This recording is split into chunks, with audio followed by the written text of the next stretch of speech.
কি ভাই বোনেরা, এনআরসি হবে? এনআরসি চান? এনআরসি চান? কালকে যে রাজনাথ বলে গেল কে আমি করবই, করে দেখাও, হাত লাগিয়ে দেখাও। কেউ কেউতে অ্যাপ্লিকেশন করবেন না, করলেই বিদেশি হয়ে গেলেন। আপনারা গণতান্ত্রিক অধিকারের দায়িত্ব আমাদের, আমরা সবাই নাগরিক, কারো অধিকার চলে যাবে না। সবাই লক্ষ্মীর ভান্ডার পাবেন, শুধু পাবেন না, যতদিন মা বোনেরা বেঁচে থাকবেন সারা জীবন ধরে পাবেন, এটা মাথায় রাখবেন। সংখ্যালঘু ভাতা দিচ্ছি পাবেন, মেধাশ্রী পাবেন, ঐক্যশ্রী পাবেন, শিক্ষাশ্রী পাবেন, বয়স্ক ভাতা পাবেন, কৃষক ভাতা পাবেন, বিনা পয়সায় রেশন পাবেন, স্বাস্থ্যসাথী পাবেন, বিয়ে না হলে রূপশ্রীর জন্য 25,000 টাকা পাবেন। এরকম আরও অনেক আছে। সেলফ হেল্প গ্রুপদের জন্য আমরা প্রতি জেলায় জেলায় বড় বড় বাজার তৈরি করে দেবো, যাতে তারা তৈরি করা জিনিস সেই বাজারে গিয়ে বিক্রি করতে পারে। এবার আপনারা আমায় বলুন, আমরা এটা বিধানসভার ইলেকশন নয়, লোকসভার ইলেকশন। বিধানসভার ইলেকশনের আগে বিজেপি কেন, যে কোনো কেউ আমায় জিজ্ঞেস করতে পারে আপনার সরকার কি করেছে, আমরা কৈফিয়ত দেবো, দিতে আমরা বাধ্য, কি করেছি না করেছি, আগামী দিন কি করব। কিন্তু আজকের নির্বাচন তো মোদির নির্বাচন, তো মোদিকে তো জবাব দিতে হবে। আপনি 10 বছরে কি করেছেন? কেন বেকার বেড়েছে? কেন জিনিসপত্রের দাম বেড়েছে? কেন মেডিসিনের দাম বেড়েছে? কেন লোককে 15 লক্ষ টাকা দেবেন বলে একটা টাকাও দেননি? বলুন, কেন আপনি এনআরসি করেছেন? কেন কে করেছেন? কেন ইউনিফর্ম সিভিল কোড করেছেন? কেন বলছেন one party one election, one nation one election? আগামী দিন যদি মোদি আসে, দেশে আর কোনো নির্বাচন হবে না, কোনো ধর্ম থাকবে না, কোনো মানুষ থাকবে না। আর হিন্দু, ওরা রামকৃষ্ণকে বিশ্বাস করে না। রামকৃষ্ণ পরমহংসদেব আমাদের দীক্ষাগুরু, যিনি শিখিয়েছেন সবাইকে নিয়ে থাকা, সর্বধর্ম সমন্বয়। স্বামী বিবেকানন্দ হিন্দু ধর্মের সবচেয়ে বড় প্রবর্তক। ওরা কিন্তু সেই হিন্দু ধর্ম মানে না। ওরা মানে কোন হিন্দু ধর্ম?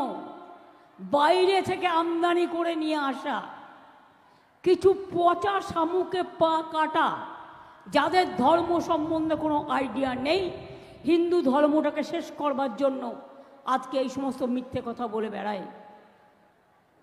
আগে বলতো মমতাজি তো दुर्गा पूजा भी नहीं करने देता, सरस्वती पूजा भी नहीं करने देता।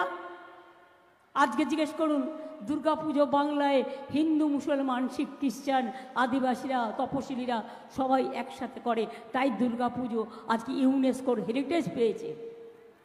কন্যাশ্রী ইউনাইটেড নেশনসের ফার্স্ট প্রাইজ পেয়েছে। লক্ষ্মীর ভাণ্ডারও একদিন জেনে রাখবেন সারা পৃথিবীর কাছে দর্শনীয় পথ হয়ে থাকবে, অন্য রাজ্যরাও এটাকে নকল করবে। আমি মনে করি তৃণমূল কংগ্রেস জিতলে নিশ্চয়ই আমরা দিল্লিতে ইন্ডিয়া জোটকে সাপোর্ট দেব, কিন্তু বাংলায় নয়। বাংলায় সিপিএম কংগ্রেসের সাথে তৃণমূল কংগ্রেস জোট করবে না। জোট হলে দিল্লিতে হবে, জোট হলে এখানে হবে না, ওখানে বিজেপি হাঁটানোর জন্য। আর এখানে বিজেপি হাঁটানোর জন্য তৃণমূল কংগ্রেস একাই 100 মানুষকে নিয়ে চলে এবং চলবে। তাই মনে রাখবেন, আমি চাকুলিয়াতে এসেছি কথা বলবার জন্য। ভাববেন না কৃষ্ণ হিন্দু না কৃষ্ণ মুসলমান। মনে রাখবেন, সব সম্প্রদায়ের লোককে নিয়ে আমাদের টিকিট দিতে হয়।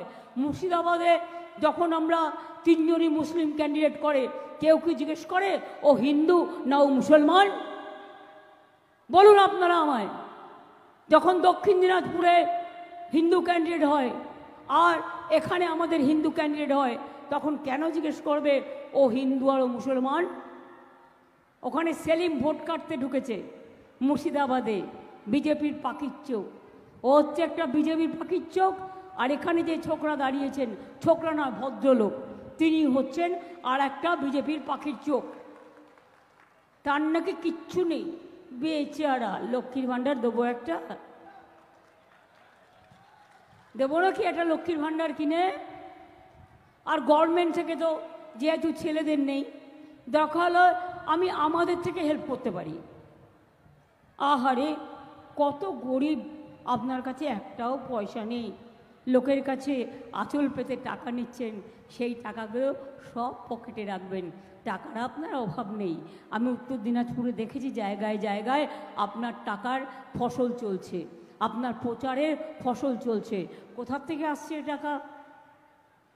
কোথার থেকে আসছে টাকা?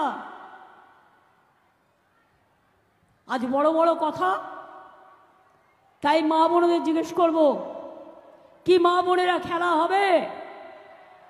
লক্ষ্মীর ভাণ্ডার থাকবে?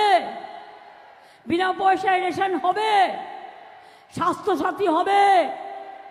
পরিযায়ী শ্রমিকদের জন্য আলাদা স্বাস্থ্যসাথীর কার্ড হবে, যেখানে তারা কাজ করেন। ভোটটা দয়া করে দিয়ে যেতে বলবেন। খেলা হবে? কি মা বোনেরা একটু জোরে বলুন, খেলা হবে? খেলা হবে? খেলা হবে? লক্ষ্মীর ভাণ্ডার থাকবে, রেশন বিনা পয়সায় পাবেন, স্বাস্থ্য কার্ডই পাবেন, মেধাশ্রী চলবে, ওবিসি চলবে, সংখ্যালঘু চলবে, আদিবাসী চলবে। আদিবাসীদের জমির অধিকার আমি ফিরিয়ে দিয়েছি, ওদের অরণ্যের অধিকার ফিরিয়ে দিয়েছি, ওদের শাড়ি আর সারনা ধর্ম নিয়ে রোজ আমার আন্দোলন চলে এবং আমরা বারবার কেন্দ্রীয় সরকারকে লিখেছি, যেহেতু আমরা চাই আমরা সবাই মিলে একসাথে কাজ করতে। মতুয়া মহাসংঘ আমি ইউনিভার্সিটি করে দিয়েছি, আমি কলেজ করে দিয়েছি, রাজবংশীদের জন্য পঞ্চানন বর্মা ইউনিভার্সিটি আমি করে দিয়েছি, পঞ্চানন বর্মার স্ট্যাচু আমি করে দিয়েছি, পঞ্চানন বর্মার জন্মদিনে আমরা ছুটি দিই, রঘুনাথ মুর্মুর জন্মদিনে আমরা ছুটি দিই, আমরা ঈদে দুদিন ছুটি দিই, মনে রাখবেন বকরি ঈদে ছুটি দিই, আমরা সবে বরাতে ছুটি দিই। এছাড়াও মনে রাখবেন আমি নিজে ইফতারে যাই। আমি এতদিন ধরে বাইরে আছি, একদিনের জন্যই গেছিলাম রেড রোডের নামাজে। প্রতিবার যেদিন থেকে আমি মুখ্যমন্ত্রী হয়েছি আমার ডাকে আমি প্রতিবার যাই এবং প্রার্থনায় অংশগ্রহণ করি। একদিনের জন্য গিয়েছিলাম, আগের দিন সন্ধ্যেবেলায় লাস্ট ইফতারটা করেছিলাম। চাঁদ মুবারক যখন হয় আমি ইফতার ভেঙে চাঁদ মুবারক করি, তারপরে 16 আনা মসজিদে যাই, গিয়ে ইমামদের প্রণাম জানি, সালাম জানিয়ে আসি। তারপরের দিন সকালবেলায় চাঁদ ঈদ মুবারক করলাম, করে কতকগুলো পাড়ায় গেলাম, ইমামদের সাথে দেখা করলাম, ভাই বোনদের সাথে দেখা করলাম, করে আবার ফিরে এলাম। আর আধবেলা 31 তারিখ থেকে আমি নর্থ বেঙ্গলে আছি। আর আধবেলার জন্য আমি গেছি, রাত্রে গেছি মা কালীর একটা পুজো দিই পয়লা বৈশাখের আগে। এটা আমার সারা জীবনের মা মাটি মানুষের জন্য সেই পুজোটা দিয়েছি, দিয়ে আমি আবার সকালবেলায় ফিরে এসেছি। এই ছিল মানে 31 তারিখ পর্যন্ত। আজকে দীর্ঘদিন ধরে আমি নর্থ বেঙ্গলে পড়ে আছি। আজকেও নর্থ বেঙ্গলের প্রোগ্রাম আমার। রায়গঞ্জ, কালকে আমি করেছি বালুরঘাট, বালুরঘাটও করেছি, কুমারগঞ্জও করেছি। আজকে রায়গঞ্জ আছে, রায়গঞ্জের চাকুলিয়া আছে এবং করণদিঘি আছে। আমার আগামীকাল প্রোগ্রাম আছে বীরভূমের হাসানে, রামপুরহাটের কাছে। ওখান থেকে চলে যাব বর্ধমানের ভাতারে, ওখান থেকে চলে যাব দুর্গাপুরে। তারপর দিন প্রোগ্রাম আছে সম্ভবত আসানসোল, দুর্গাপুর বা হাউসগ্রাম হবে, করে আমি আবার চলে যাব খড়গপুর। একদিন দুদিন মিদনাপুর করব, করে আবার 26 তারিখে সম্ভবত আমি আবার মালদায় ফিরে আসব। আপনাদের কাছে এটুকুই বলতে এসছি, আপনাদের চোখের দেখা দেখতে এসছি। আমার থেকে বেশি আপনারা জানেন কি আপনারা চান বিজেপি বিদায় নিক। তাহলে বিজেপিকে লড়তে পারে কারা? প্রত্যেক দিন পার্লামেন্টে লড়াই করেছে কারা? বিজেপি লড়াই করেছে? 100 দিনের কাজের হয়ে লড়াই করেছে, এনআরসি হয়ে লড়াই করেছে।